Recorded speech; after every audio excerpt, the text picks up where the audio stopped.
Y'all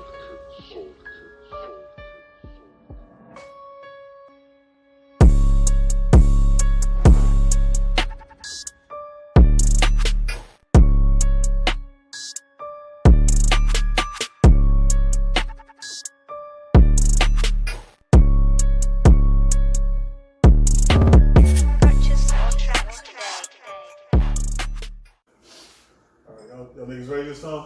Yeah. Alright, let's get it. Yo, this is Jay. This is big. This is Lit Logic, episode 8. Yes, sir. Got a guest today. Why don't you introduce yourself? Okay, what's going on, everybody? Short and sweet. It's So, K. and there it is. Alright, today's topic actually comes from K. He's the one that wanted to talk about this. So we're going to talk about, the difference between, our generation and, the generation after us. And Can I just say something real quick? what's up? You see, when we tell you to comment and post your comments and tell us what you want us to talk about, and hey, you could be a guest on the show. This is a living testament right here why you should just listen. You know why, though? When I seen it, bro, like I told bro, I watch podcasts. I watch all different type of podcasts, and some are relevant, some are irrelevant. Yeah. And you guys' podcast, you talk about topics that people won't talk about, regardless of workplace, hanging out with the homies. It's things we look over. You know what I'm saying? Because we'll see a kid somewhere just disrespecting the hell out of their mom in the store and be like, my mom. You feel me? And that's like, why won't you speak up? Like in our day, my mom would definitely tell the next person, like, hey, your son cutting up. Like, you need to handle that. You know what I'm saying? So I think these are important topics to talk about. Absolutely. And the piggyback off you was just saying, like, we couldn't do any of that stuff. Definitely not. We couldn't do. No. We couldn't go though. You got the prep talk before you even got in the store. What the store? You got the prep talk the day before. Like, yo, don't touch shit. Don't look at shit. It won't be shit. Don't watch nothing. Don't ask for nothing. Nothing. Don't get in front of these people and think I won't cut up. Like, Mom, but we just going to the dollar store. It didn't matter. It never mattered. It never mattered, man. Nowadays, I just see kids in stores cutting up, yelling, screaming, throwing tantrums. I'm just like, yo, a lot of times they don't even be making noise. They just knock over shit and look at their parents like they ain't gonna do shit. Right. Facts. These parents nowadays just let their kids do whatever, dog. Like the shit is they run it. You know what it is though? Our parents, we're like the last generation of our parents really putting their foot in our ass. Right. We did some shit that was out of bounds. Like my mom used to fuck me up on the regular. I'm not even playing, bro. Trust me, I know. Anybody who know me, who know my mom, they will tell you. My mom was not playing that. My mom was a single mother. She had 2 boys, and we lived on Rutherford Avenue. Right. I was 15 in the gangbanging era. In 2005, I was 15 years old. Right. So it was everywhere. Yeah, that's when it first kicked off. Yeah, my mom was like, look, play with me if you want to. I'll kill you before they kill you. Yeah. You feel me? And it's just now, like, the kids just run straight over their parents. Like, the kids seem to be paying the bills in the house. Yeah. Like, in some cases, kids get their mom money. You know what I'm saying? And their mom just let them treat them any type of way. Like, that wasn't happening. Period. It's like the power shift, like you said, like kids. It's unbalanced. The kids are paying the bills, so the parents is taking the back seat because they're afraid the kids gonna kick them out of their house. Of their damn house with their name on the lease. This your house. How you gonna let your son keep you a prisoner in your bedroom? Exactly. That's crazy. Because the homies are over. Right. The whole downstairs. She can't even go to the kitchen to get a glass of water because you got 15 niggas in your living room, and it's guns and drugs everywhere.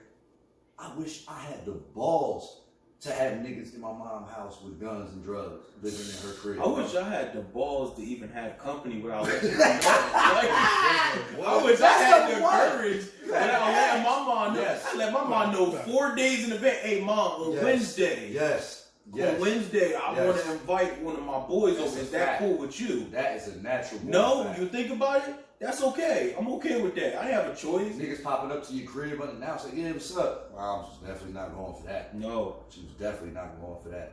And I see other things also, as in, the main reason I hit you guys up about this topic is because of the kids. Right. Like, me, Wayne, you feel me? Me, Mike, Wayne, we all sit down and we'll be talking about how different we are from the kids today. Like we the last generation of knock on your door, come outside and get this work real quick if you got a problem with me type of shit. You feel me? Yeah. Like if you had a real issue with a nigga in school or whatever, y'all fought in school, y'all fought on the playground, whatever, and it was over. Y'all was cool after that. Yeah. That probably one of your best friends after y'all done got it in. Yeah. You dig what I'm saying? Now, their first option is, I'm gonna kill that nigga. And you really gotta be in fear of a nigga killing you because so many people are being killed. And you want to know why that's the fact? And I think it's the fact that people are like that now because of how social media is.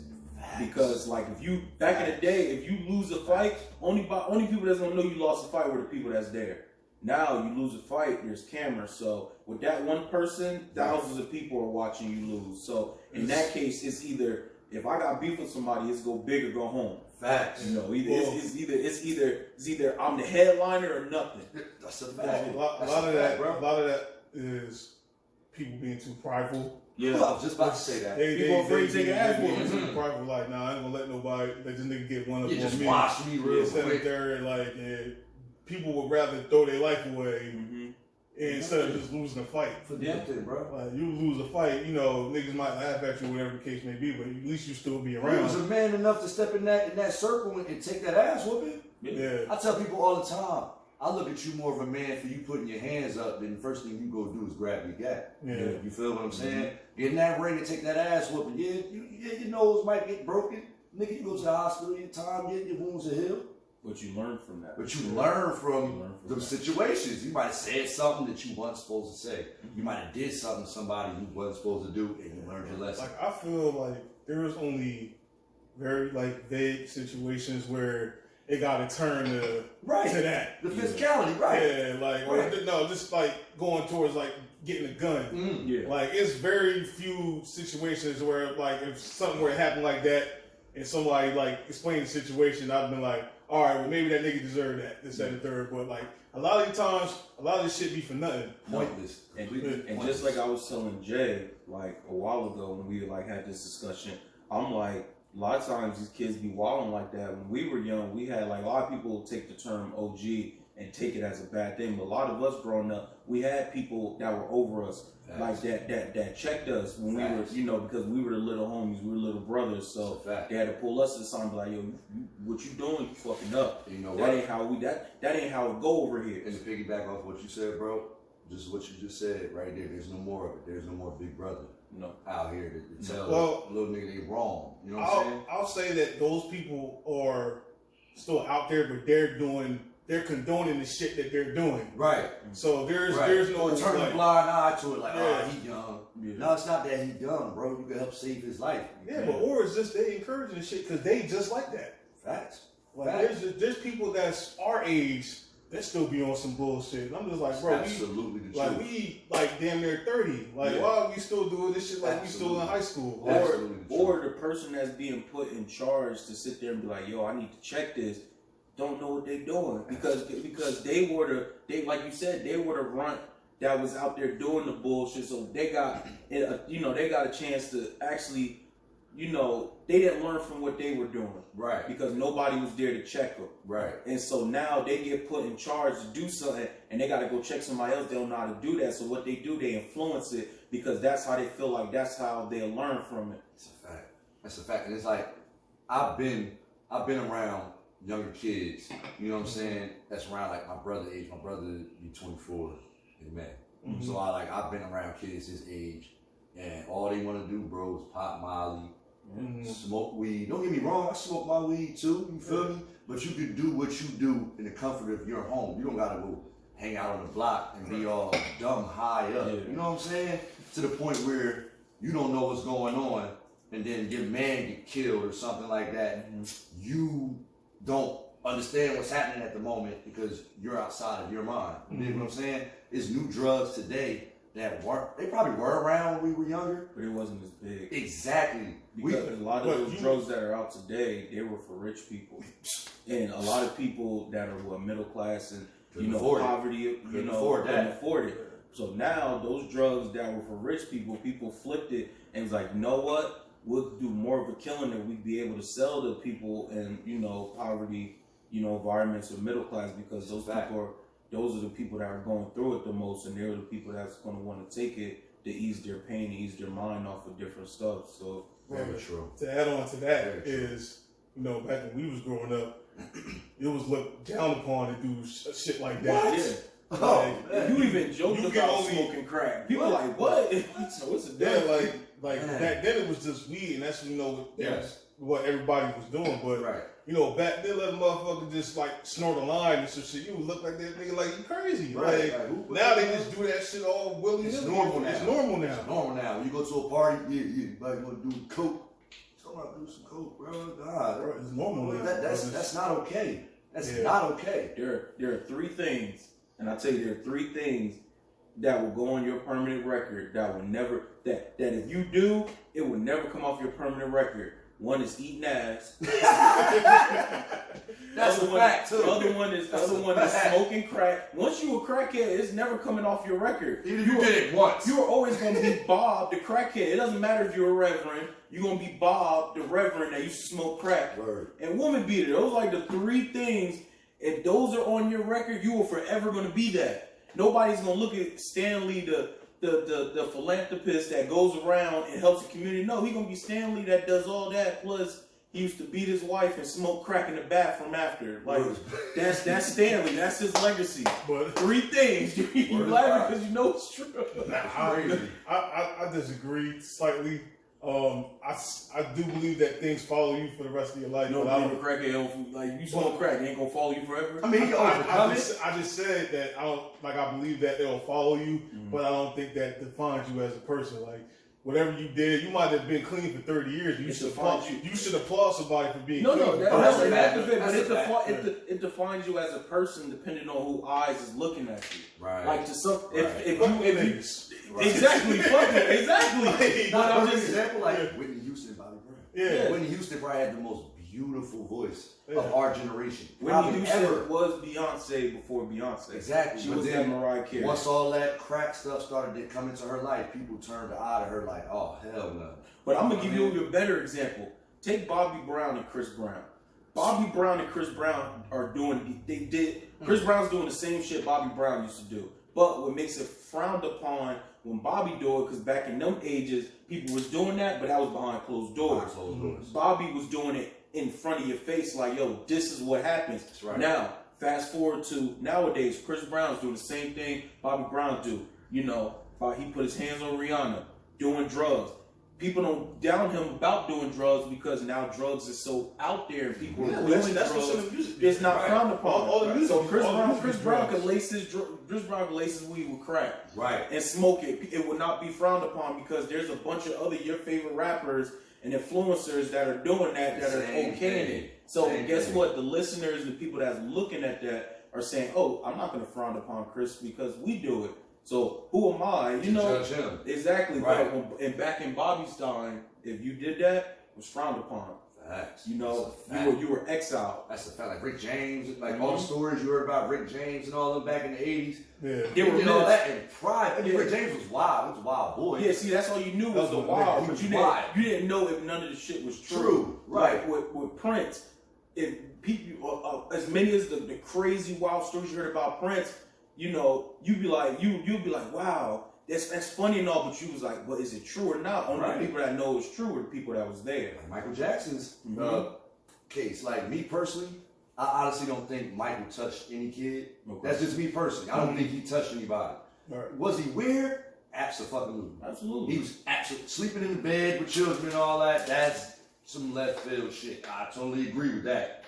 But I just think that, you know, nobody like us have ever been in a position like Mike. No. Mike was in the limelight since he was 5 years old. Never had a real childhood. Never had a real job. But Never had interaction. Never had real friends. No. You know what I'm saying? His friends were his brothers. Exactly. Never really got to sit there and have sleepovers like we did and go outside and play basketball all night with your friends. You know what I'm saying? Mike didn't have that. So people thought he was just a weirdo, which he was.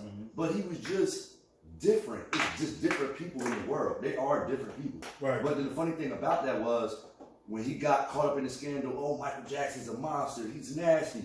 But then when he died, oh, we loved Michael. Michael. I'm like, well, what was it? Well, that was the same shit with R. Kelly.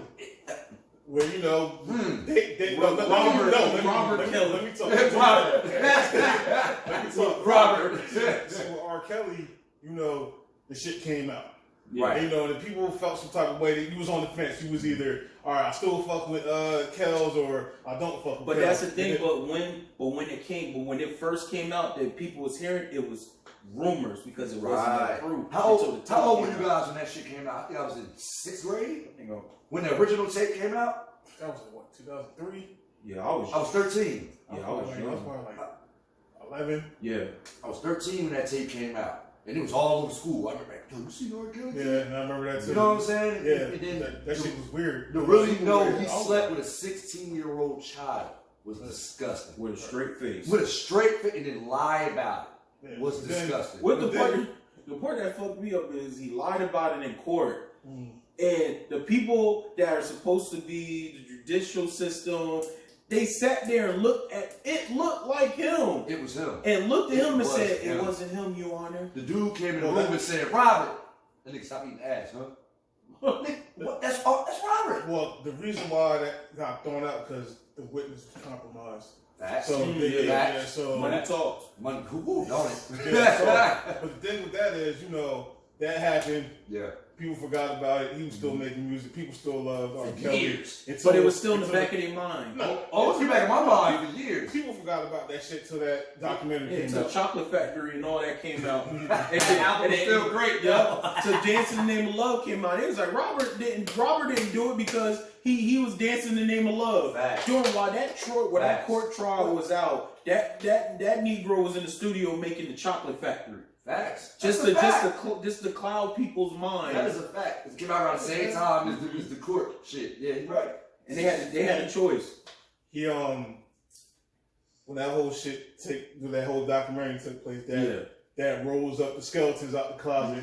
Did it? And you know, people was all because now you have more women coming forward and telling their stories, right? And then it's just like, oh, okay, maybe it's not just one girl or Aaliyah. It's a bunch of girls. But it's gonna be the same thing, bro. Like once this shit die down, you know, and you know, people still listen to his music. Yeah, I'm one of them. I ain't gonna lie. My girl was just playing him last night. I ain't gonna cap. Like, nigga made great. He made great music. He made music because his music, like, it was something that, you know, we could all relate to. Facts. You know, most of you niggas was made off that man music. Real talk. Except for me, my dad was a Keith Sweat. My dad listened to Keith Sweat. You know, Make It Last. That was my dad. I was born to Keith Sweat. My mom was married to J. Blige. My mom was married to J. A whole different type of nasty. Listen to Keith Sweat. That's a different level. Different level. That room's gonna be hot and wet. My dad's watching me. I'm sorry, pops, but that's nigga. Like you're crazy. This is absolutely right, though. Absolutely right. But just to jump into the music, you know, the music that we, you know, grew up on is completely different from the music that, you know, completely different. That, you know, a lot of kids listen to now. I figure like our generation, you know, it's probably like 25 to like 35. Yeah. You know, so anybody younger than that, you know, it's like the whole shift to like the music is just completely different. Like R&B back in the day was like sung about love, real love, sung about compassion. Nowadays R&B is like it's fucking and do you want to do drugs or breakup music? Yeah, it's a lot more breakup. A lot more heartbreak. And a lot of the women have like taken over like the R&B aspect now. Like you, but even nowadays the R&B, the females of R&B, they're not really R&B.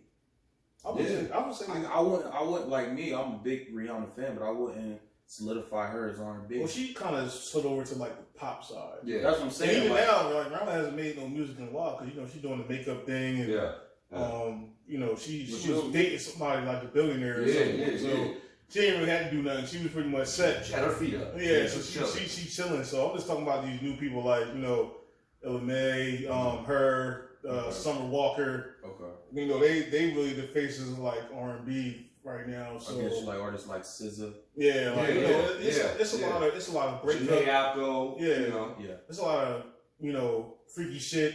you know, breakup music and stuff, and then that's the shit that sells. So that's the difference between women and hip hop. I'm sorry, the women in hip hop back when I was a kid is way better than women in hip hop now. Just look at the stuff back in the day. Women in hip hop had to break into the game by having bars. They didn't lie, and don't get me wrong, a lot of women in hip hop back in the day, gorgeous women. Yes. But they carried themselves like a dude. Yes. Because they had to come for bars. Nowadays, women are using their sex appeal. Well, I wouldn't even say because that was like that back then.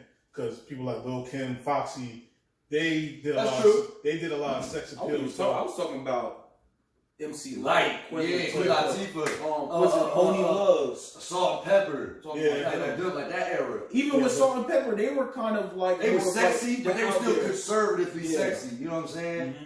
Like I still love Salt. I still love Salt. They were a little rough. It was a little rough around the edges. Shit, even Michelet. Look at the Michelet. Michelet wasn't really, you know, she wasn't using sex to promote. She was using her voice. She was, yes. Yeah, but you know that era kind of flipped. Like in the 90s. Everything. Yeah, like you said, you had the Foxies, the Little Kims, the Charlie Baltimores. Yep. Vita. Yeah. You know, female rappers like that. Now you have, you know, they say Young and May. You have, you got I don't know if Tink is classified as R&B, you know, artist because she's a rapper as well. Okay. Yeah, but you know, as far as like the transition to hip hop, you know, they still got female artists that still like spit. Oh, absolutely. Yeah, so, absolutely. You know, what's her name? What's her name? Rhapsody. Rhapsody. She won. Yes, sir. Yes, sir. Within the next 3 years, Rhapsody will be a real problem. Yeah, like I'm telling you, she's going to be a real threat to female rappers. Yeah, a real threat. She should be, man, because you know. It's like bro said, their body.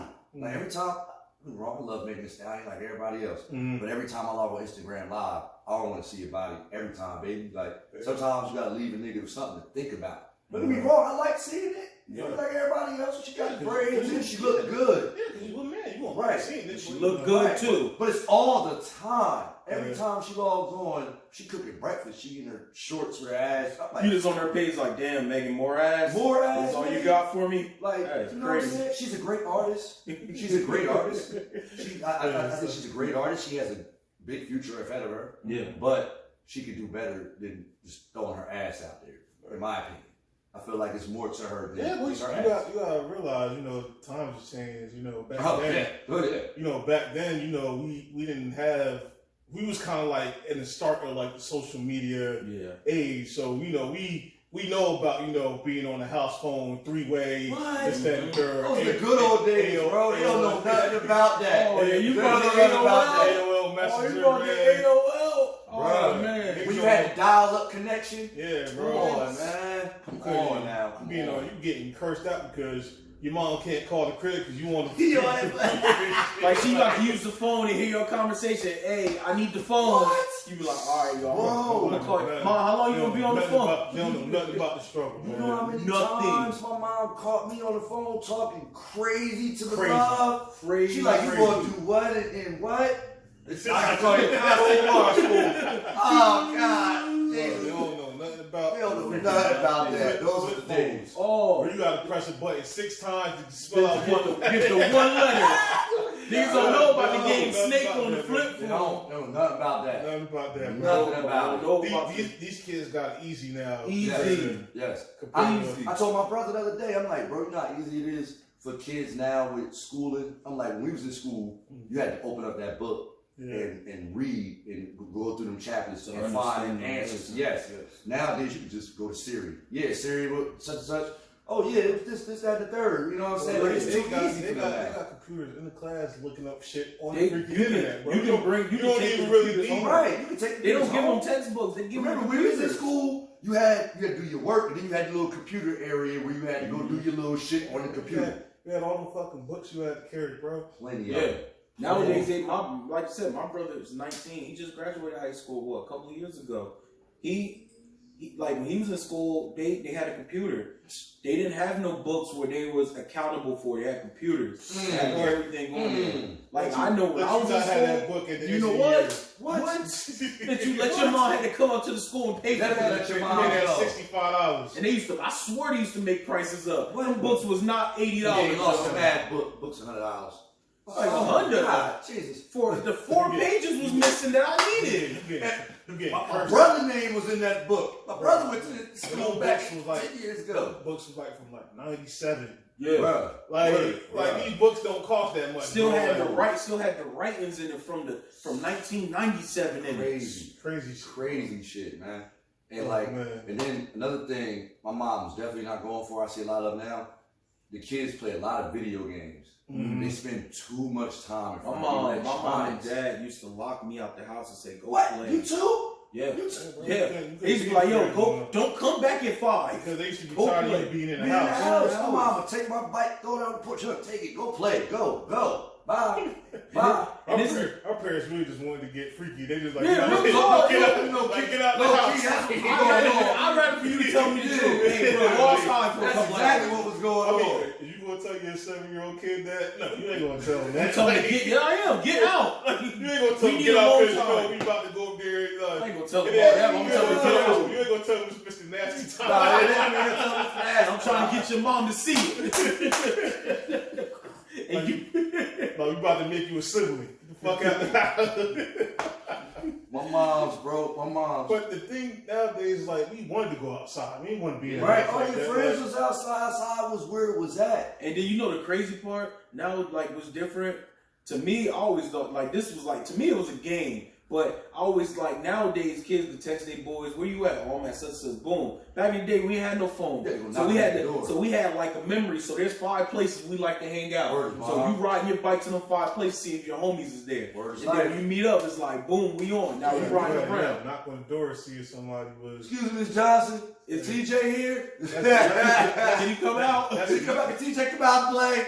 That's another thing too, man. You went to anybody's house, you had to speak and say hi to and say hi to, hi, Mr. So-and-so. That was up top. Off the top. Yes, ma'am. And no, they wouldn't even let you in their crib if you wouldn't acknowledge them in their house. Absolutely. Man. You came in there and let you come in there and just go upstairs. Possibly came up there and like, yeah, get out my house. Since you don't know how to talk to me. Your parents raised you. Call your mom and tell her you ain't disrespectful. Call you. That's an ass right there. That was another thing too. Like parents had they communicated and held other parents accountable. I couldn't go over somebody's house without my mom communicating to those parents. Even my cousin crib. My mom had to call his mom. Mm-hmm. Look, is a cool kid coming over this weekend? Him and Jonathan was talking. He said it was cool. Yeah, baby, it's cool. That's just because they had that understanding. Yeah. Kids now have that. Me and my cousin, we lived 5 minutes away from each other when I was a kid. I see my mom and his mom were cousins. They first cousins. So me and him, we blood. Right. I still had to ask permission. Still.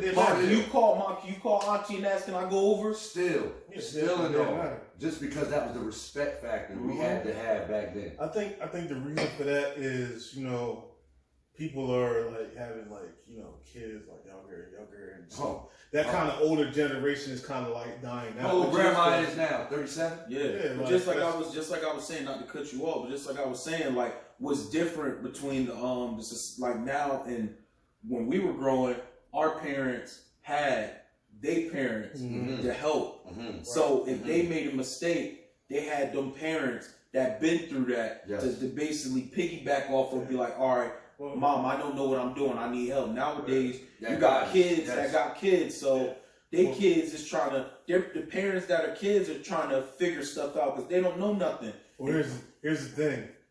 Back in the day, when black folks didn't have that many opportunities, whatever the case may be. Yeah. A lot of them, when they got out of high school, they got married, whatever the case may be. They had like a bunch of kids. Yeah. And then when they was growing up, they was like, all right. Y'all better. I had no kids until y'all out my house. Out my house. This, that, and the third. So a lot of people didn't start having kids till they was like, 30, like late 20s, mid 30s, So, by that time, they mom like, in their 60s or whatever the case may be. Right. Then they having us. Right. Whatever the case may be. So, grandma a little older, she's still from that old school type of stuff. So, that's how y'all parents was or our parents was. And, it just, trickled down. But now, you got people that's having kids, grandma like 40. So, kids still living in their people's crib. Yeah, like. You got a whole family. Your boyfriend lived here with that's one thing my grandma, because my parents, they had me, when they were like 18, you know, 19, Yeah, I was 20 years old. 17 when they had You know, her. so my and they were still trying to figure something out. My grandma and grandpa were not having my mom, my dad shack up. Back in the day, they call it shacking up. So they were not having shacking up in their house. So my dad wanted to see me, his newborn son. He had to come over and ask permission to come over. But it built character. It showed, like you said, it showed the respect. That's how it was, man. And that's a lot of stuff. And then on a lot of stuff that's lacking now. Yeah, you know, simple things like that. Simple little. But that made you. That pushed your parents to get out and be like, you know what? I need my own. That's right. You know, you should want your own. Yeah. You know what I'm saying? Like when you get to, me personally, we get to a certain age. Like me and my moms were bumping heads when I got older. I wanted to test the water like everybody else did. Try to test the water with their mom. How much trouble can I really get into? She really fucked me up. You know what I'm saying? Yeah. That was me. When I started learning is when I went to juvie at 16. My mom came and saw me and was like, all right, you ready? All right, come to get you. And that was something I had to learn. Like, damn, she's not playing. Yeah. Like, you know what I'm saying? Life is not GTA. Yeah. You don't get depressed R2 and get a quick restart. Yeah. You know what I'm saying? Once you pluck from that deck, you gotta roll with that. That's the thing. Another thing too is people get too, like, this generation. Well, I can't even say this generation, but people in general. They just get too comfortable with like being in jail and shit. Like, all right, it took me one time to go in there and be like, yeah, I'm not coming back here. Like, what? 23 and 1? What? What? 23 and 1? Talk to him. Hell no, bro. You're willingly putting yourself there. Bro, you in an 8x8. Yeah. With other people. For 23 freaking hours. You only allowed an hour out to go shower, to go do rec, to go live. And that's it. And you gotta go right back in there. That is all. It took me one time to go down to that central booking, man. It took me one time. It took me one time. One time. I mean, it wasn't even my fault, but it took me one time because we was all hit. Right.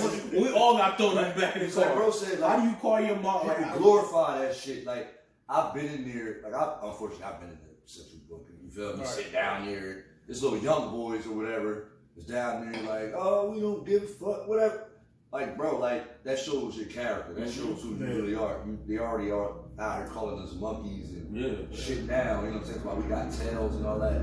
We're showing them a reason to call us that shit. But back in the day, it was a difference. Like, nowadays, we glorify being called that. Yeah. Back in the day, we was fighting against being called that. So that made the people back in the day want to do better. Go harder. You know, that's why they had those, like, them marches, those things. Like, they wanted to do better. They wanted to, you know, be better. When's the last time they even had a march?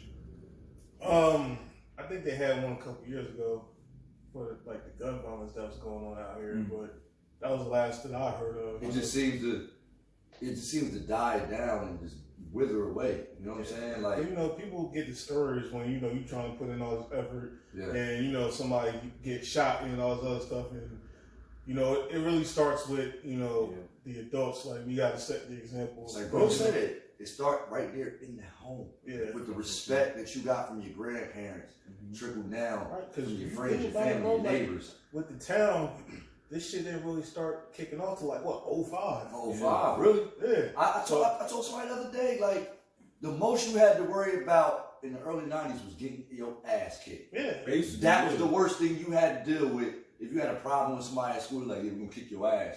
And they meant that too. They meant that too. That shit go way back. You know, I've listened to all the old heads at my job. You know, they from around the area. Yeah. They talk about like, if you was from East, you couldn't just go walk out West instead of there. Problem immediately. If them niggas see you, know, and everybody know everybody out West, so they know you don't belong. My mom said they used to have to run from Miller Homes and all that. It was real back then. Like it was a real life borderline. You couldn't cross. Certain seconds of Trenton you crossed into, you know it could happen to you. Like if you cross over, if you cross over, you better be with your moms and pops going to the store. That's it. That's the worst thing you was gonna get was the hands put on you. Now, when a nigga threatens you, like, I'm gonna get you. You don't know what he literally means by that. He can get you, or his people can get you. You just gotta not get you in general. Get somebody that's close to you. You just gotta assume the worst and just try to prepare for yourself. Yeah, and that's the sad part about that. Yeah, bro. That's the sad part right there. A lot of us lost our way, and just it's just falling to the wayside.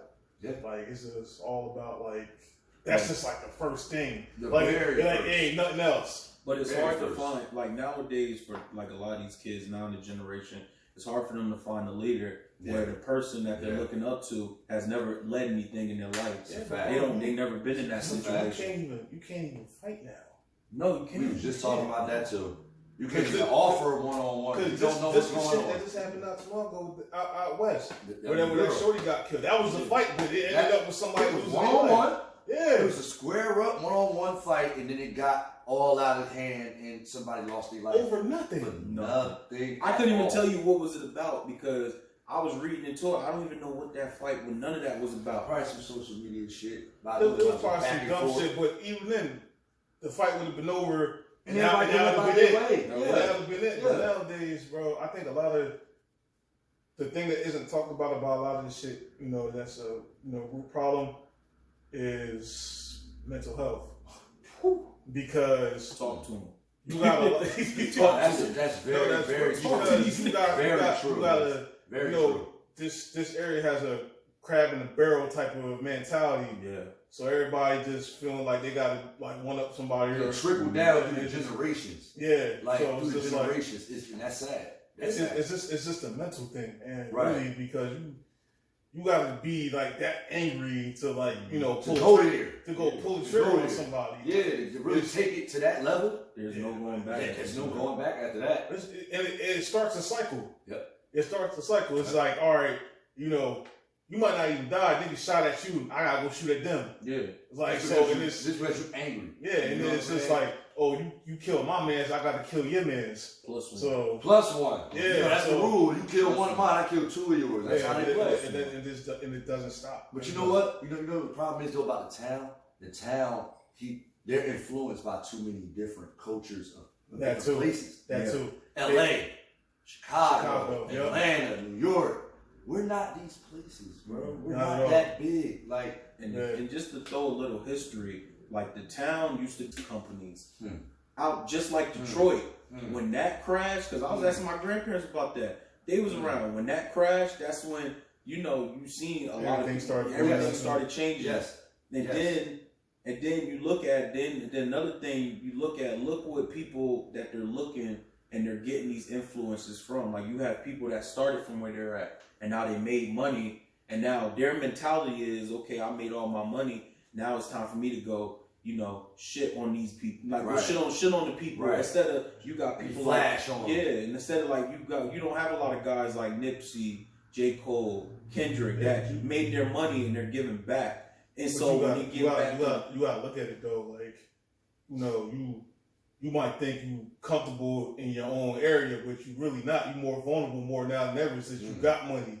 I mean, Because everybody, there's people that's gonna love you and there's people that's gonna hate you. but see, that's the So- teachings. That's the teachings because the people have been taught differently. Like Exactly. where I grew up, if you made it, you give back. Yes. You give back, and then you go and you teach You do for the the less younger fortunate. ones and put that in their head to Yep. be like, yo, it's a circle of life. Yeah, Like right. me, I coached at Lawrence High School. I Right. coached D-line. With one lesson I used to tell my kids all the time is what I'm doing.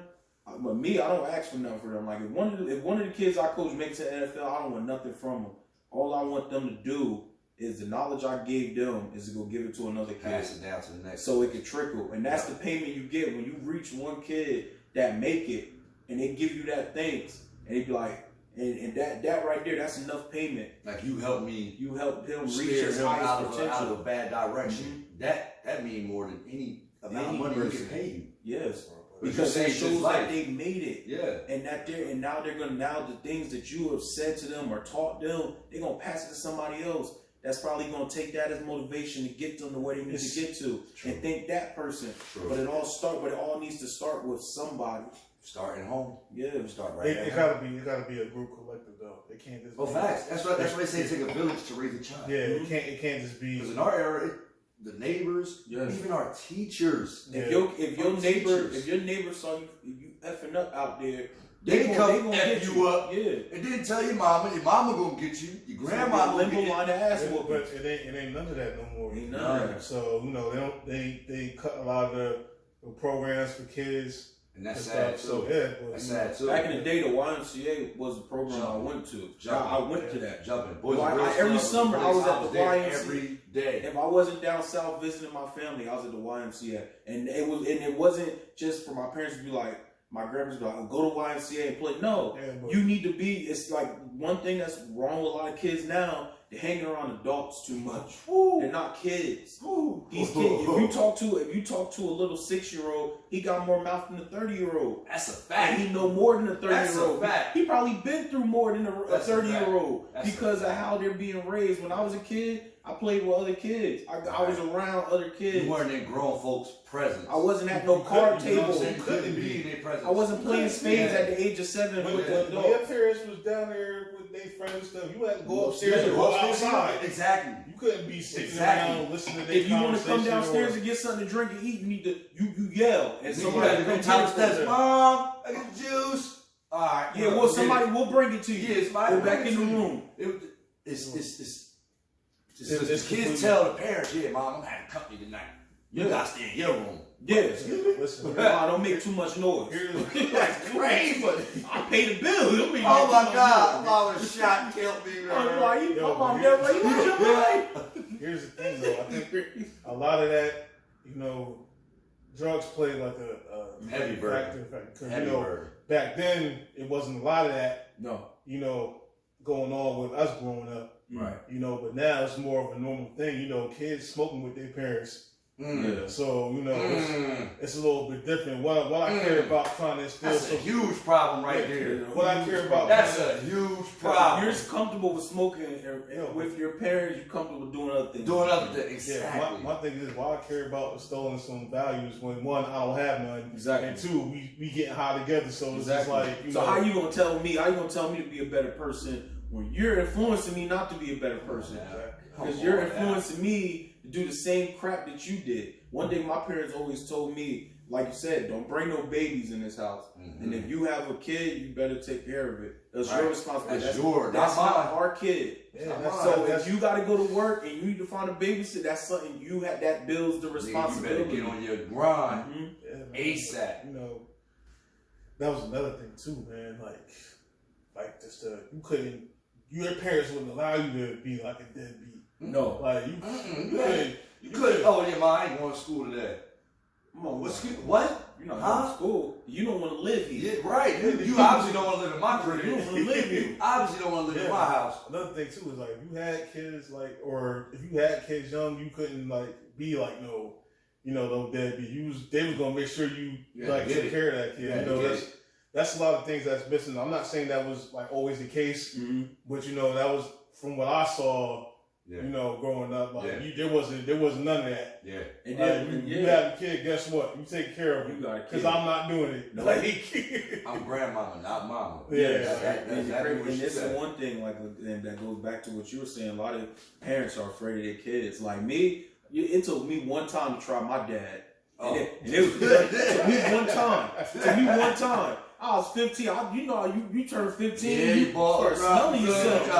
Bulk up a little bit. Dad was like, because every morning I used to take the garbage out before, my dad dropped me off to go to school, before he goes to work. Or sometimes I walk with my friend. My dad, I had chores. And that was one day. That's another thing. Kids don't got my dad told me to take the garbage out. That morning, I'm just like, I'm not taking the garbage out. My garbage still sitting there. I'm in the living room chilling. My dad looking like, hey, B, the brand garbage. And I'm like, and I ain't taking the garbage. Bumped him. Boom. Bumped him. Let me tell you something. It only took me one time. My dad yoked me up like he was yoking a prisoner up at his jail. Told me, you ever bump me again, he said, it's going to be a problem between me and you. And back my mind, I'm like, nigga, this ain't the problem right now. Like, you yoking me up. I'm about to die right now. You ain't lying. Let me tell you something. My dad yoked me up. I pulled my pants up. I was everything. I said, Dad, you need me to wash the dishes too? So I can sweep floors. Yeah, bro. Like, I know how to mop. Ain't nobody really doing you have to do that stuff. Facts, bro. Freaking Saturday morning. Before you left your crib, bro. Saturday morning, 10 o'clock a.m., you waking up hearing that gospel music. You already knew what time it was. Get up. And before you even went outside. I hear never would have. Right. Before you went outside, played with your friends, it was a list of stuff you had to do for Mom Dukes or your mom and dad before you left out the house. My mom was that mom. You couldn't leave out the crib until everything that she asked you to do was done. Yeah, everything. My grandpa, he was, you know, he was in the Navy. You know, my parents, you know, they were correction officers, so my dad still is now, though. So there was no leaving your house without making your bed because it was all military. Make your bed You're not playing that. Don't throw your shoes and clothes everywhere. Play like that if you want. By the time you get back home, you stand in the corner for an hour and a half. My parents told me that bed not made up, you're gonna be late to school every morning, and if you get a detention, that's your ass. And I'm just sitting there like, yo, y'all making me late. Well, stop making yourself late for not making the bed up. I'm like, all right, yo, them niggas spitting. I said, maybe I need to hit jewels something real quick. Maybe that's right. You know what? They got something there. Let me make this bed up. And then like another thing, like too, these kids got stuff that's better than their parents. Like I could never have a phone better than my mom. Better than my mom. What? She crazy. Well, here's this like you got a car. There's this thing now where parents now they like, oh, I want my kids to have better than I had, wherever I wanted, you know. But where does it go too far? When you start seeing 8-year-olds with iPhone 11s. Yeah, I mean that's all cool and all. That's all cool and all for your kids, because I want that, you know, for my kids that have more than me. But if I'm pushing the Lex, goddamn, my kids pushing the BMW. Who paying for that? I'm not. They can't afford it at 17. That is your car. They getting a Toyota. Facts. Camry. Double wide. Oh, one Camry. Brakes is good. That's another thing too. Fully loaded. That's another thing too. We like these kids now really didn't have like no things that build up like character. Yeah. Like me, like all the cars I had to buy all my cars. Yeah. Like I ain't had no parent like, oh, it's your 17th birthday, you got Here you your go. license. Here you go. Never experienced like, that. My senior year of high school, me and my mom shared her car. I drove my and I better be home after football practice, so my mom I was working at Best Buy grinding to get a whip, bro. Money, bro. I had to because I knew I wasn't getting it from them. So if I wanted a car, I had to get it myself. And nowadays, you know, you just get a car just for turning 17 or getting your license. And there's nothing really wrong with that. I just think that there should be some principles in play, so you know you just don't expect things just to be given to you. Even for me, when I got my first car, my parents still took my car from me, even though I paid for it. Because they was like, no, because I got my car because I was spoken, and they was like, yo, we helping you pay for your car, we gonna help you get one. But you need to be out there working. Me, I had my car for 4 months. I wasn't working nowhere. I was chilling. See me chilling. I bought my shit. My parents was going to take one because I'm like, bitch, I bought this. Y'all can't take nothing. I bought. That nigga Jay was like, "Oh, like square up for me." Shoot me by my parents understood that they wasn't on no shit. Like, you know, once you get a certain age, all that stuff kind of go out the window. Yeah. Once you start driving that, taking your phone shit, taking your car shit, kind of really go out the window. Yeah, once I started paying for my own phone, once I got my own phone. Like, I can stay up all night on it's my minutes. Right. I see what my mom meant about, like, stuff like that back in the day. Like, you being on the phone too long, running the phone bill. You know what I'm saying? You eating up all the groceries in the refrigerator. Yeah. You know what I'm saying? Me and my brother used to trash the refrigerator. My brother used to run through it. Literally. While we come from the grocery store, we going through the bags, getting the Go-Gurts and shit. Yeah, while my mom come to the grocery, I'm looking at the bag. You get the mozzarella cheese sticks, Mom? You didn't get the Capri Suns? They're in the other bag. Oh, all right, Mom. There was boxes of cereal on the fridge. I don't know why people did that, but it was on the fridge, and you was only allowed to open up one. Let that other box be your Yo, that is the toughest choice ever to try to pick which box. Apple Jacks, Pops, Cookie and Crisp. I want the cinnamon toast crunch or the chocolate pebbles. The crazy thing is, I never understood that. Never. Like, and that's something when I do eventually have kids, like, I'm like, eat the cereal y'all want. They're going to trash the cereal. Yeah, I'm just like, I'm not going to restrict what cereal. I still don't understand. I never understood that, bro. Like, the same one day I don't you bought it. Right. You bought it to be eaten. Like, what matters is... That was my mom buy food just for you to look at it. My mom used to be like, don't be eating up everything. And then when you go out to order something, my mom be like, there's food at the house. I'm like, yo, make your mind up. Can I eat the food or not? Word is bomb. Because I've been looking at Cinnamon Toast Crunch for a week. Listen, And it go bad. I respect, you know, our parents' generation and stuff, but they was confused on a lot of shit. Oh, word. When I think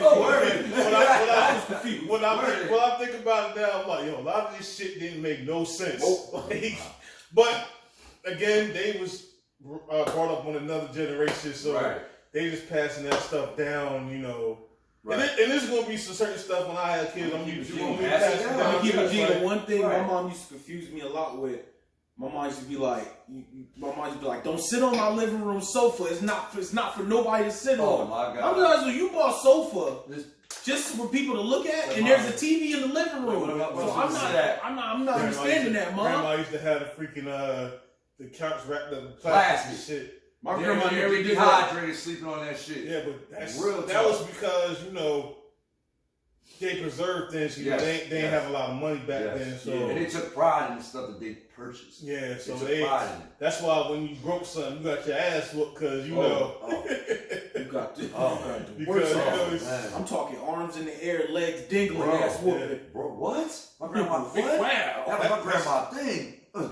That's another thing. Don't block it. Don't that's another thing. I think why these kids are how they are, because you can't beat these kids like how we got beat. Right. No. Because nowadays, you know, diapers are getting involved, and now these kids sit there. Remember when we was growing up, you threatened to call diapers, you got your ass whooping. That was even worse ass whooping. Yeah, you got it whooping more than. So now you gonna tell people I'm a bad parent? No, I didn't say that. I want to put my business out there. Oh, okay. I didn't say that. I just don't want to get beat. It's real. It was real, bro. Like I remember, not to cut you off, but I remember hearing this story. My man was telling me it's about some shit that happened in Philly, and this kid was talking back to the dad, whatever. So you know his dad beat him, whatever the case may be. Dude called the cops. Kid called the cops. Cops came up there. No way. Cops came up there, and the cops was like, "So you know, did you beat your son?" He's like, "I surely did." He was like, "So y'all want to take him? Go ahead and take him, but just know if you take him, he can't come back here." Facts. It's like I remember, I did something in school. I think I was like 5th grade. My mom came to school. I think the principal called her. Oh, it's over. Once your parents gotta come to school, it's over. You already. First of all, you see the toughest people in the world until they call their parents. I don't know. Wait, you gonna call who? Right. I don't know about nobody else, mom. But my mom at the time, my mom was working at Trenton Waterworks. Oh man. And we lived out. They gotta come from work. Yes, we lived out Woodward section. We lived on North Walsh. I went to PJ Hill. So my mom didn't have a car. Right. So all right. So you already know how pissed she was. Leaving work, walk to the school to come get me. Oh man. Oh, it's over. Oh man. It's rap. What's that little flip song? Game over. Game over. That's the thing, man. It ain't really none of that now. No. It ain't none of that. Kids is like, yo, call him. Right. Call him. What are you gonna do? You gonna call my dad? They pull their phone out. I call him first. Dad, they on some bullshit. They'll pull their phone out. I call him for you. He want to talk to you. They'll sit there and curse the teacher out for calling them. You got me leaving work. They're like, bro, I got you leaving work because your kid threatened to kill somebody. Like, wow, what the hell is wrong with you? Wow. That's the days we living in now. Yeah. And then it shows I went back to PJ Hill probably last year. I went to see my 5th grade teacher and just told him I appreciated everything he did for me back then. I was a badass kid. I was a badass kid. We all were, man. I want to be like everybody else. I seen them with the Jordans. Like, I want those Jordans. Yeah, I think about it now. I was wilding in high school, and I just really reflected. I'm like, why was I doing all that? Because you was a kid, and you were it was no reason for me to do. You was just being a kid. Yeah, you were being a kid. We were being silly kids. Right. That's all. We were being silly kids. Some of the stuff I look back on I just thank God I made it out of that position. Thank God. Shoot, there was stuff we got into. I was just like, yo. Woo. I was like, yo, we should. Right. You make it back home that night, lay down in bed like, wow. Like, that could have been totally wrong. You know what I'm saying? But it's still like that, as we was like young adults, man, because there was a couple times I wasn't supposed to be here. Bro, I still have a natural fear of my grandmother. My grandma's 83 years old, had both of her knees replaced, and she would still fuck you up right now. Right now. I still have a natural fear of her. Let me tell you something. Natural. I ain't never been more confused in my life. And my papa, Jeffrey, God rest his soul, he told me, if you die before me, I'm going to kill you. Ma, you didn't know what that meant. Messed me all the way up. I'm just like, what wait, that if you meant. going to kill me, wait, I'm already dead. But he basically telling you, like, whatever you doing out in the streets, I'm going to kill you. I'm going to kill you for it. Because you shouldn't be out there doing what you're doing. You know what I'm saying? And I respect my parents and my grandparents a lot more now because, Yeah. As you get older, you think about all the stuff that they was trying to tell you back then. Right. And it wasn't really registering then, but now you think about it now, like, then it really made sense. Some of the stuff. Some of it, yeah. Not all of it, because, my pops is a little... my pops is a little off. Like, No, he's not. So, yes, he is. Leave Seth alone. Shout out to Seth.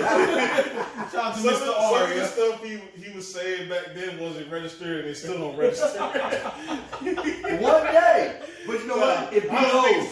No, you gotta be your dad age. It's gonna register. It's going to hit you like, you know what? Damn. Makes sense. Nah, I do appreciate my pops for some of the stuff. Some of the stuff was just like left field and didn't make no sense.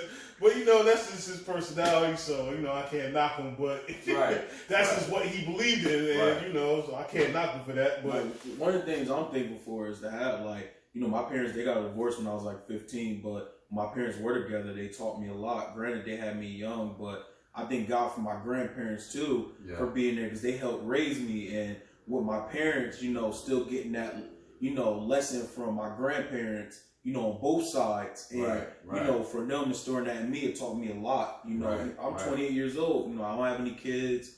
I'm on my way of trying to do great things. But, I always thank my parents all the time because there's like Jay said, love you, mom and dad, grandpa. Without y'all, without y'all, it's been real. It's definitely been real. Yeah, because there's my parents had me young, so my grandparents they didn't want my mom to have a kid at one point. Because she wanted to go to school. My dad, he wanted to go to school. He wanted to go to cooking. They had their own dreams. Yeah, so I thank God every day that they kept me because no telling where I would have been. Mm-hmm. I probably would have been dead somewhere, getting picked up from adopted parents. Don't know. So I thank God every day that they kept me. And that's a lot of people. My dad was hard on me. So facts. A lot of people get lost up in situations like that, or just they have their both parents, but they on drugs, they alcohol, abusive. So that's another thing that is a factor of why these kids act like that too. To this day. To this day, my mom don't drink in front of me. She don't drink in front of me. My dad, if we go out to a restaurant, I can't have a drink in front of my dad. My dad, I remember one time. I can't. I got to pass. We get cranberry juice. I got to pass for my birthday. When we went out to a restaurant, I was with my dad, my stepmom and stuff, and I ordered a Captain and Coke. My dad looked at me like, nah, he gonna get a ginger ale. Yeah, like a happy ginger ale. Like, you gonna get orange juice. I said that confident. They was like, you need a drink, me? Yeah, I'm not. You get Captain and Coke. No, he gonna get a ginger ale. The hell wrong with you? You gotta drive home. That's that's your friend. I was like, Dad, we out. I'm 20, so I don't give a damn. Right. And he's still giving you the value. I seen my mom at a bar with my aunties. I left that bar. Right. My mom and my aunties looked at me like, and I looked at them. I said, hey, yeah, bro, we gotta go to another bar. We gotta shake the scene. We gotta go to another bar, bro. I can't drink in front of my mom. Like my aunties. And then, all right, me, when I was like 11, I think 10 or 11. My mom, we moved to Atlanta. Before today's Atlanta. Yeah, right. Okay. So this was 2000. Two different Atlanta. It was different back then. So we moved to Atlanta, and it was like moving from Trenton. That's all we knew. Yeah. Going down there was like, wow, this is amazing. You know what I'm saying? Right. And then some bullshit happened at her job, to where she lost her job, and then we had to move back here. Mm-hmm. And when we moved back, we was homeless. Right. Like not sleeping in the street homeless. My mom was never. Yeah. She was never. Y'all just didn't have a steady spot there. Steady spot. You feel me? Home. So, but one thing about my mom, even though we were jumping from couch to couch, she stayed at work. She stayed working. She went down to welfare. Boom. She found that they sent this out to. It's still there actually right now on 130. It's called the Pine Motel. Mm-hmm. I'll never forget it. Pine Motel, probably the most ran down, dirtiest place I've ever seen in my life. Right. Because they send people there that's on drugs and on welfare. So, the reason I remember it so much. I know exactly what you're talking about, yo. Yeah, it's right there by the diamond. It's right there by the diamond. Yeah. The reason it stuck with me so long is because I remember my mom waking up at 4 o'clock in the morning to get me and my brother up for school, getting us dressed. And I'm talking about during the winter time. We had to catch the 409 in the blistering cold. Yeah, bro. I spent Christmas in there. So them values and watching my mom struggle like that, but still bounce back and be a better woman.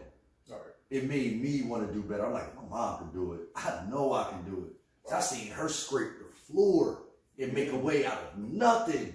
Nothing.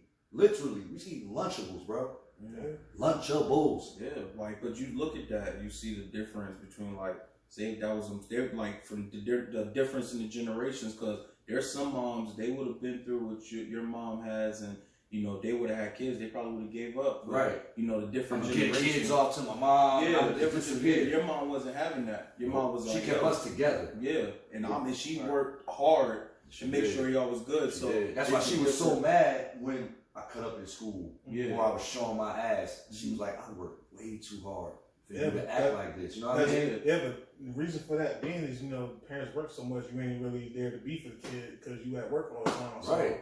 you know, they just following whoever. Right. So, you know, them values that they teach is still there, but, you know, you ain't there to kind of enforce them. Yes. So you at work all the time. So, you know, that's what really, you know, you just fall to the wayside. Like my dad said before he even had a car, you know, when he had me, he had to walk. You know, and he said there was no, if I gotta walk, I'm just not gonna work, because that means if he didn't work, I wouldn't be able to eat. So my dad said that wasn't an option. It was not an option. You know, option. so when I used to cut up, my dad used to tell me that story, like, all right, whatever. Like, but then like it took me to like when I didn't have a car and I had to walk. And then I had to realize, like, yo, if I don't walk to go to work, I don't eat. You know, this and that, I don't eat. My bills don't get paid in. Right. You know, you Kids don't think take care of. Right. That's why I was telling you, you ain't gonna understand what your dad talking about. No. You get to his age. No. He's like, no, Let's go come full circle. Watch. This is why, and I still don't understand it. Oh, wow. This is why, and I still don't understand, because, you know, my parents was married, or whatever the case may be, and for whatever reason, my mom was telling me, she was like, yeah, your dad just wanted a big family, you know, and at the time, you know, they was working for the state, but, you know, they wasn't making, you know, no money like that. That's today money. Yeah, and they was just, my dad was like, yeah, I want 5 kids, and I'm just like, That's what your dad said? he said he wanted a big family, and he had I thought he told your mom that? He told my mom that he wanted a big family. So he had 5 kids. He had 5 kids with no money to take care of these 5 kids, and that's why I'm like, it made sense. It didn't make it. It made sense. Because I'm just thinking, yo, we was living out west on Maple Avenue. You ever asked in a 1-bedroom apartment with 4 kids? My brother wasn't born yet, so I'm just like, we just gonna have all these kids. Got no space for them to be at. Just start yelling. We just sit down. But somehow y'all made it work. Yeah. Somehow that got you here to do lit logic. Your dad had a vision, Javon. Word. Me personally, I wouldn't, especially not now, especially how expensive New Jersey is. 5 kids. No.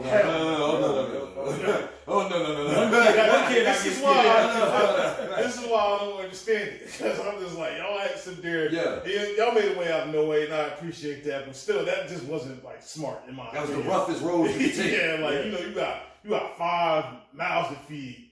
Like, and it wasn't like we was all boom, boom, boom, like right after each other. So, you know, you have a baby, and then you have another baby only 1 year old. Like, your dad was lighting shit up. Your dad was lighting shit up. As soon as them 6 weeks was done, boom! Boom, boom, boom, boom! Casanova in that bitch. Oh, you done them 6 weeks? Yo, me and my older sister. Oh, snap. Me and my older sister are only 9 months apart. Oh, yeah, that's right after. So for 3 months, He looking at the clock like, Word life. I know you ready. You've been through this before. So for like a couple months out the year, me and my sister are the same age, but we not twins. Snap. Yo. And it's just weird. And like when we went to school, kids thought we were twins because we were in the same grade. But like, I thought they were. but I was like, no, she's older than me. Like, Yeah. I mean, hey, they did what they had to do. Like my grandmother, my dad's mom, she had 6 kids. She had 5 boys and 1 girl. mm-hmm. And my dad was the last child, and he was born in 72. Right. So my dad would be 48 in August. So I sit there and pick my grandma's brain from time to time. Like, Grandma, how was it back then in them times? I always like, wondered. I always asked that. Yeah, and then she was Always like, asked she that. was like, baby, she was like, I used to work for St. Francis Hospital. Mm-hmm. I had 5 kids before your dad, and I used to bring home $60 a week. Wow. I said, how in the world? Yo, And she take care of 5 kids. But yo, it was different back then. How? Shit was like 5 cents. But that, but 10 cents, like, even still to this day, that's something that to me that just don't make sense. Yes, Don't make any sense. That's what I was saying though. It didn't make sense. That don't make no It sense. just don't make sense. Like the cribs back then probably was what? Right, let's say 20,000. You know, yeah. a house like $20,000, Yeah. but you bust your ass for that $20,000. Yeah.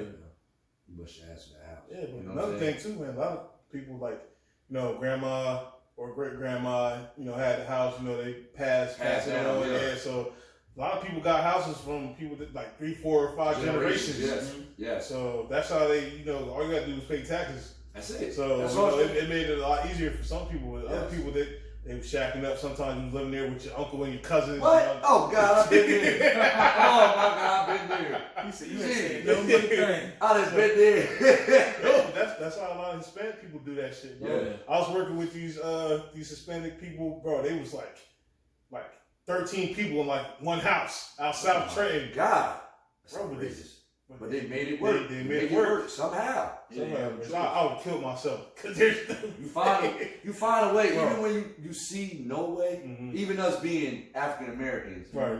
we're real resilient to the struggle Yeah. because That's we what we lived in. we grew up. Our best friend might have had the brand new Jordans. You're like, damn, I wish I could get those. But you didn't hate on him for having them I kicks. was happy that You was happy that he had him. Like, Nick, can I borrow those? Well, that's where my Yo, friends we go to the park. Can I borrow You those? feel me? Like, That's one thing I will say is, as we got older and stuff, our parents made sure we had stuff. It was just, they did the best they could with what they had. Yeah, and then growing up, it was just like, as you get older, you just kind of like want your own space, but you can't because, once we moved out of church and moved to Lawrence and stuff, it's still 5 of us. We in a 3-bedroom apartment now, but it's 5 people sharing one bathroom. I'm just like, That's tough. that's what? Very That's tough. That's What? very tough. That shit drove me I crazy. thank God every day I never had to go through that, but that's tough, Bro, bro. that shit drove me. That's tough. That's I very wanted real. to fight With three- somebody. That's Else. super real. With 3 girls? Oh. Oh no, that's even worse. What? That's even worse. Bro, I wanted to fucking flip. Like, I love my siblings to death, but I'm just like, I just got like sick of that shit after a while. Yeah. And when I moved out, bro, it was just like, it was like a whole totally different thing. Let me tell you a fun, Because- fun fact. I cut you off. When I was playing football at Lawrence High School, my mom, my grandparents, uncles used to come to the game all the time. My dad was never there. I used to get mad. I used to tell myself, I'm gonna make the newspaper article every day, so he have to notice. You open that paper and And then it didn't take to me getting to like my junior year to realize while my dad was never at the game, he was working extra shifts to make sure I had those new cleats. Facts. I had those gloves. I had Facts. the visor. I had everything because Lawrence High School, that's dominantly white. Yeah. And and not to be like that, my parents took pride in my appearance. That's right. They did What? not. All of our They parents. did not Our They did not parents. want it. They did not want That's it. a main fact They did right not now. want me to be the kid. Oh my God. They go to Still school to with this day, the bro. messy Yes. hair Still to this Yes. day, to the holy Yes. clothes. Bro, my I dad take still, pride in my parents. my dad still be on my brother. My mom and dad still be on me. Bro, my You grandma- better act like you belong to My somebody. grandma, baby, going to church this weekend. Yes, grandma. Make sure your clothes is ironed. Make Yep. sure everything is creased. Make and sure ready. you're hang it up. groomed. Man, My grandma would iron all my clothes. When I lived there, she ironed all my school clothes for the week and hang them in the closet. My brother went to church with my dad not too long ago. And my brother ain't had no dress shirt. My dad went and bought him stuff. You ain't about to go to church and embarrass me. But I was like, I'm a grown man. It don't care. It don't matter. But see, that was a lesson to me. Like, not really a lesson, but it made me love my dad even more. I mean, I always love my dad, but it made me love him even more and appreciate it. Yes. And appreciate it. Because it's just like he's working hard for so I can play at the best of my ability at my top level. That's right. So I can so I can go to school and not have to get picked on because I didn't have the latest stuff. My dad and my mom worked their asses off to make sure, even my mom, and a lot of kids don't get this today, their parents supporting them and what they do. My mom was one of my biggest supporters. She went as far as making jeans. Like, she made jeans with my jersey, like my jersey number and my name going down the jeans. Just to used show, to walk up the just gate. to show you. My mom was that fanatic Just parent. to show you. And you don't That understand crazy, as a bro. kid what that does to you.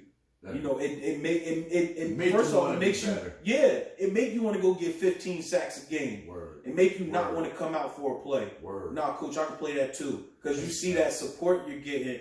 And a lot of kids didn't get that support. And like I said, I was lucky to be able to have that support from both my parents and my family. That's real. To be able to push me to be able to do whatever I wanted to do. That's very real. They never made my future for me. They always tried to give me the tools, and a lot of kids don't get that. That's what makes the generation gap so big and difficult. Because my generation, our parents didn't build our way. They gave us the tools to build our own path. Yes, but the one thing they did was instill into us was a direction. Right. They said, we're going to give you the direction, but there's two different directions. You got to build the road to which direction you want to go to. Choose which one you want. Nowadays, parents they're basically either they're not there supporting and giving direction, or they're, this is what you're doing, and this is what you got to do. Right. And some kids are rebellious. Some kids don't want to do that. Facts. Some kids don't want. So what that kid does, he rebels. He rebels and he starts doing stuff for attention to show his parents that I don't have to listen to you. Right. I can do this on my own. Yeah. That's why I always say if I ever have kids, I'm never going to tell them what to do, but I am going to give them the directions. Right. I am going to give them the tools they need. I'm telling them what to do. You going to tell them what to do? I'm telling them what to do, man. It depends on what you do. My kids got to go through the same shit I went through. Oh, that's crazy. Yeah, I don't want my youngest to. Maybe some of the stuff I dealt with. I'm not gonna do all the stuff my parents did, but like some of the stuff, right? They want to be like, "Oh, can we go? You got McDonald's money? I can't wait. I can't wait. Rock around? Yeah. Oh, yeah. Some of y'all too young to even know about y'all don't know nothing about that. So you ain't never had fun, so you went to walk around my for God. your friend's birthday party. Oh, my God. What? Oh, man. Chuck E. Cheese who? Chuck E. Cheese who? My mom ain't played none of them type of games, boy. You wasn't, like you said earlier, you going, don't ask for nothing, don't touch nothing, don't stay the night, no. Can they spend the night here? No. Don't even think about it. She was dead serious. That was another thing too, man. Growing up, like you couldn't go to them places. Like say if your man's had a birthday party here, and you doing some dumb shit in school and your grades ain't. You not going. You not going. You want to talk about heartbreak? You talk about heartbreak. Summer of 02 was a killer for me. Okay, I was grounded the whole summer. Niggas the whole summer. Niggas cried the whole day, thinking about niggas going into the ball pit. You was going to romp around. You can't go because you did some bullshit. You crying. You crying. You sick. What?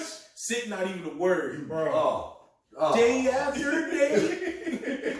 Bro, that shit used to hurt. Hurt bad too. That freak around. Y'all remember King Arthur? Yes. Yes. That was my spot too, man. Like that shit. I remember one time I couldn't go to romp around for my boy's birthday because I did some dumb shit in school, and I freaking begged and pleaded to on the floor. That nigga Jay was in there like, ooh, can you hear me burning? Bro, it wasn't happening, man. Hey, yo. But I lucked out because they had a family emergency and had to get postponed. Oh. So that was the reason why, but I didn't know that till after the fact. Damn. She was in ear to ear. I lucked out, bro. Super but, lucky. But still, like that shit was like before I knew all that. I was Right. like, bro, I gotta go because that was the place to go to back then. Yeah, man. Like, That was like, what used to be? It used to be behind, where that new car wash is, behind the Wawa, right? that was what King Arthur used to be. Nah, Yeah. Robert Robert was was in in Lawrence. Lawrence. Girls Go Factory Yeah, Plaza. there, bro. Oh, where the old, Yup. where They Rex about to was build and this- shit. yup, they about to Now build that this- shit's what is it, Cooper? yeah. Yeah, it's Over by the old shop right. Yeah, By the yeah, old yeah. shop right. That was right there in the back. Yeah, Right there in the back. That was the place to Those be were at. those are great times, bro. But even Beautiful then, you times, look at bro. the generation. Like I was telling him, like, bro, this day generation would never understood. And Jay, you know, he tell me all the time, he never had that experience. But I know for me, Friday and Saturday nights was so lit going to Blockbuster. oh, what? Oh, You understand how it was lit it essential. Oh, Two video games Essential. for $20. It's essential. The two for two. Yes. Yo, going to the toy. Kids will never know KB Toys and Toys To R all Us. my cousins, what he just said, I know y'all gonna laugh at that. Dog, Y'all already the know. sleepover KB Toys. anthem is Blockbuster. Facts. You We can already have- had that in motion. We See, talking as soon as we got out of school. Yo, coming over tonight, right? Yeah. All right, come on, Blockbuster, get that new NBA The Street. toughest decision Oh my ever in my God. life. God. My mom told me I could only have 5 friends over. And I gotta make a choice between 10 niggas. Only 5 of them can come Bro, over, bro, that and I gotta tell the other 5 they can't come over. That was real. That was That real. was real Niggas times. was really losing friends like that. Like, Facts. yo, bro,